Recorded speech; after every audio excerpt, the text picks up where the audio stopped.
Je m'aime et je me respecte. Je m'accepte tel que je suis. J'aime me sentir bien. Je mérite de me sentir bien. Mon opinion sur moi-même est la seule qui compte. Nous vivons dans une société dans laquelle les gens ne savent pas s'aimer. Et en conséquence, la société fonctionne sur des idées erronées. Selon, si l'on veut être accepté, aimé, il faut atteindre la perfection. Ça me fait rire quand même. Alors, si nous voulons nous défaire des critères irréalistes, qui est en fait la cause pour laquelle nous jugeons notre corps, parce que nous sommes autocritiques toute la journée sans arrêt. Alors je propose que nous soyons critiques vis-à-vis de la société, de ce que la société nous renvoie, c'est-à-dire les images et les croyances que l'on veut nous faire accepter, à méditer évidemment. Alors l'idée est de se poser ces questions. Qu'est-ce que la perfection pour moi? Qu'est-ce que cela signifie à mes yeux? Alors, aussi une autre question,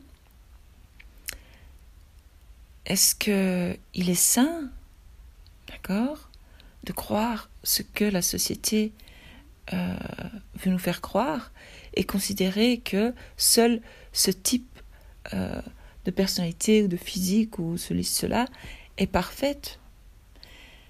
Alors, en fait, c'est quoi un corps parfait? C'est ça la question. Le truc, c'est qu'il faut se poser la question à soi-même, pas essayer de rentrer dans des cases et tout ça. Si l'on se sent bien dans son corps, si l'on aime son corps, chacun fait ce qu'il veut et paraît comme il a envie finalement. D'accord? Alors, même si votre corps se rapproche de l'idéal de perfection, entre guillemets, physique actuel, il y a de grandes chances qu'en fait, vous ayez quand même envie de changer quelque chose, que vous ne soyez pas satisfaite. Parce que le plus gros problème actuellement est le rapport que nous entretenons avec notre corps. Et le poids, parce que j'entends souvent parler de poids, j'ai pris du poids, je veux perdre du poids. Évidemment que le surpoids est un problème de santé. Mais la majeure partie du temps, je trouve que ce n'est pas vraiment un problème. Parce qu'il est important, pour bien vivre dans son corps, pour être heureuse, il faut vivre avec son corps, évidemment, et l'aimer. Parce que quand on fait de son corps l'ennemi, ce n'est pas bon. Parce que ne pas aimer son corps, même une petite partie, veut dire que c'est vivre avec son ennemi. D'accord? Et comme on ne peut pas fuir son corps, on ne peut pas le fuir en fait. Ça crée une souffrance journalière. Et vous ne pouvez pas faire ça à votre corps et à votre mental, évidemment, parce que plus votre corps enregistre cette affirmation négative, parce que votre corps, lui, il entend et il sait tout ce que vous dites et ce que vous pensez. Alors, si vous voulez vivre une vie heureuse, vous devez trouver le moyen d'aimer votre corps exactement tel qu'il est. Et la bonne nouvelle, c'est que grâce à la manifestation, grâce aux techniques dont je vous parle, la visualisation, les affirmations positives, un bon mental positif, une fois que vous aurez appris à aimer votre corps tel qu'il est, être reconnaissante pour chaque partie, parce que on ne pense pas à tout ça, parce que c'est devenu un réflexe.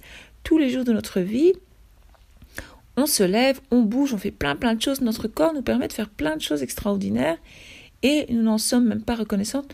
Nous le voyons comme notre ennemi et on est là en train de critiquer notre corps sans arrêt au lieu d'être reconnaissante.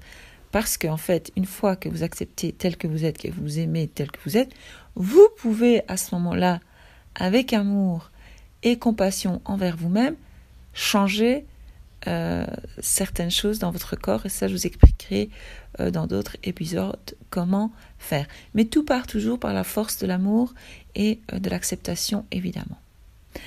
Alors, l'idée ici est de commencer par identifier les messages négatifs que vous émettez au sujet de votre corps. Alors, exemple, est-ce que vos parents vous ont transmis le message que votre corps n'était pas parfait? Est-ce que votre haine envers vous-même est une partie de l'héritage paternel ou maternel? Ne vous sentirez-vous pas forcément mieux si vous compreniez quand et comment vous avez commencé à vous détester? Ça, c'est très important de trouver quand et comment et pourquoi. Maintenant, ce qu'il faut faire, c'est vraiment rejeter ces idées, ces fausses croyances finalement, parce que ce sont encore des fausses croyances, qui ne viennent pas de vous, mais d'autres personnes. Donc ça déjà, c'est vraiment le point de départ pour développer une image corporelle positive, évidemment. Alors, autre petit conseil que je peux vous donner, eh bien, concentrez-vous sur ce que vous aimez dans votre corps, en fait, tout simplement. Dès que vous allez vous concentrer sur une partie que vous aimez, eh bien, cela va vous aider. Vous allez commencer à vous apprécier. Vous allez commencer à envoyer des messages positifs à votre corps. Ça, c'est top. Et une fois que vous allez sentir ces changements dans votre corps, vous serez plus énergétique, plus joyeuse. Voilà, parce que quand on concentre tout notre énergie sur ce qu'on n'aime pas, d'accord, on le crée davantage. Parce qu'il y a plus de pensées qui se créent, donc toujours les mêmes pensées, et alors on est tout le temps obsédé par cette partie de notre corps ou cette chose chez nous que nous n'aimons pas, et ça crée vraiment un cercle vicieux en fait. Alors pensez à changer de point de vue. Donc comme je vous dis, commencez par vous regarder dans le miroir, observez une photo de vous, trouvez ce que vous aimez dans votre physique. Aimez vos cheveux, aimez la couleur de vos cheveux, vos épaules, votre teint, je sais pas, quelque chose. Cherchez ce que vous aimez chez vous. Et ça, c'est top. Ça, c'est une bonne technique. Je la conseille souvent. Alors, autre chose, c'est de vraiment faire preuve d'amour envers vous-même en portant des vêtements dans lesquels vous vous sentez bien, que vous aimez porter. Parce que, souvenez-vous que la haine de soi adore que vous sentiez mal. Donc, acheter des vêtements à votre taille, c'est mieux. Parce que si vous achetez des vêtements à une taille en dessous, ou juste parce que c'est la mode, ou juste pour plaire à telle personne, et que ce n'est pas votre premier choix, on va dire, eh bien, vous ne vous sentirez pas bien dedans. Et là, ça va vous rendre encore plus mal, puisque vous serez encore plus concentré sur la chose que vous n'aimez pas chez vous. Alors, faites seulement tout donc avec amour, comme je vous ai dit. Donc, réfléchissez et examinez ce qui vous pousse à vouloir changer votre corps. Est-ce que vous voulez vraiment changer pour vous ou bien pour d'autres personnes? Alors,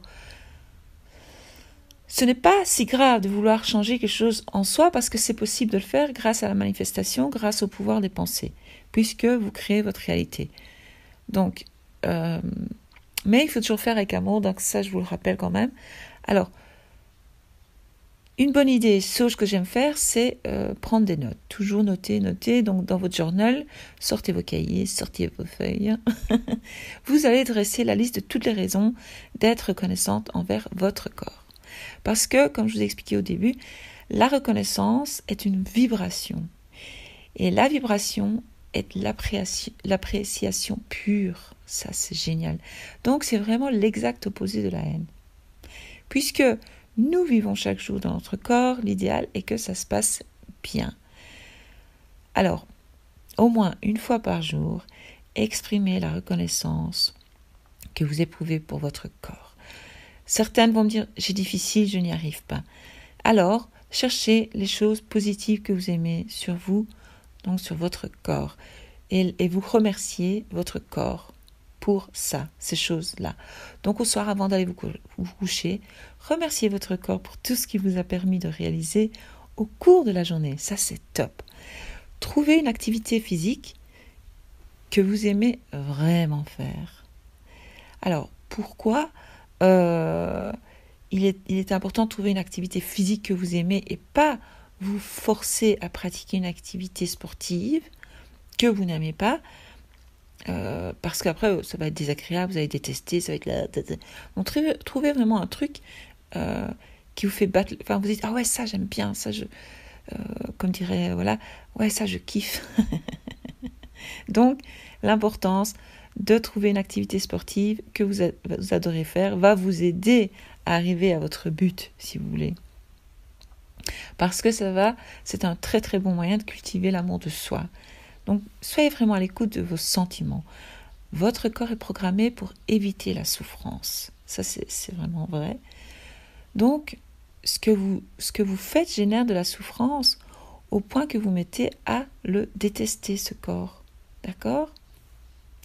Alors, donc, ce que j'essaie de vous dire, c'est que quand vous faites une activité sportive que vous n'aimez pas du tout, vous créez de la souffrance, d'accord ? Et votre corps n'aime pas la souffrance. Et alors après, vous vous mettez à détester cette activité, d'accord ? Et après, vous allez vous en vouloir. Et tout ça, c'est vraiment une forme d'autodestruction. Alors, s'il faut, prenez le temps d'essayer plein de nouvelles activités jusqu'à ce que vous tombiez sur celle qui vous plaît suffisamment. Alors, accepter votre corps, en fait, ça fait tout simplement partie de l'acceptation de soi. Accepter son corps, c'est le contraire de résister à son corps. La résistance génère toutes sortes de problèmes physiques qui vont des douleurs menstruelles aux maladies plus graves que je ne vais pas citer. Donc, la honte et la non-acceptation de soi sont l'opposé de l'amour. Alors, je vais vous donner encore quelques petits exercices particulièrement efficaces pour augmenter l'amour de soi que vous pouvez faire, sentir, voir et croire grâce à la visualisation. Alors maintenant, je vais vous demander, on va faire ce petit exercice directement, là, maintenant. Si vous ne savez pas le faire parce que vous êtes entouré, appuyez sur stop, pause, et revenez quand vous êtes seul, ou mettez-vous à l'écart quelque part, quelques minutes. Et une fois que c'est fait, que vous êtes au calme, vous êtes bien là, asseyez-vous quelque part, ou couchez-vous comme vous voulez. Mais je vais vous demander d'avoir un peu d'imagination. Et maintenant, je vais vous demander de fermer les yeux et de vous visualiser, vous, debout, tout entière. Et alors, vous imaginez que vous regardez votre image. Et maintenant, je vais vous demander d'identifier les parties que vous avez du mal à accepter. Évidemment, ce sont les parties que vous n'aimez pas. Il peut aussi s'agir parfois d'un trait de personnalité que vous n'aimez pas chez vous, ou d'une pensée. Portez l'attention sur cette partie de vous. Ensuite, pensez à une chose que vous aimez par-dessus tout. Autre chose, je veux dire, vous pouvez penser à votre enfant, vous pouvez penser à votre amour, vous pouvez penser à votre parent, vous pouvez penser à votre ami, vous pouvez penser à votre chien, vous pouvez penser à votre chat. Maintenant, je veux vraiment vous demander de penser à quelque chose que vous aimez vraiment plus que tout.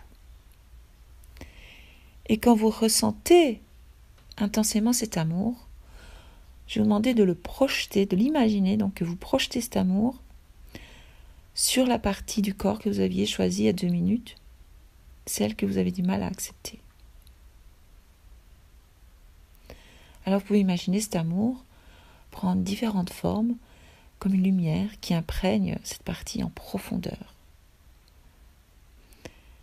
Et quand vous sentez l'objectif atteint, remerciez mentalement la partie visée et dites « Je t'aime et je t'accepte pleinement ». Alors, répétez cet exercice pour chaque partie de votre corps que vous n'appréciez pas. Parce que ces visualisations vous aideront vraiment à lâcher prise sur votre résistance. Rappelez-vous que quand vous n'éprouvez pas quelque chose, vous créez de la résistance. Donc, quand vous n'approuvez pas quelque chose, quand vous n'aimez pas quelque chose chez vous, vous créez tout simplement la résistance qui est l'opposé de l'amour.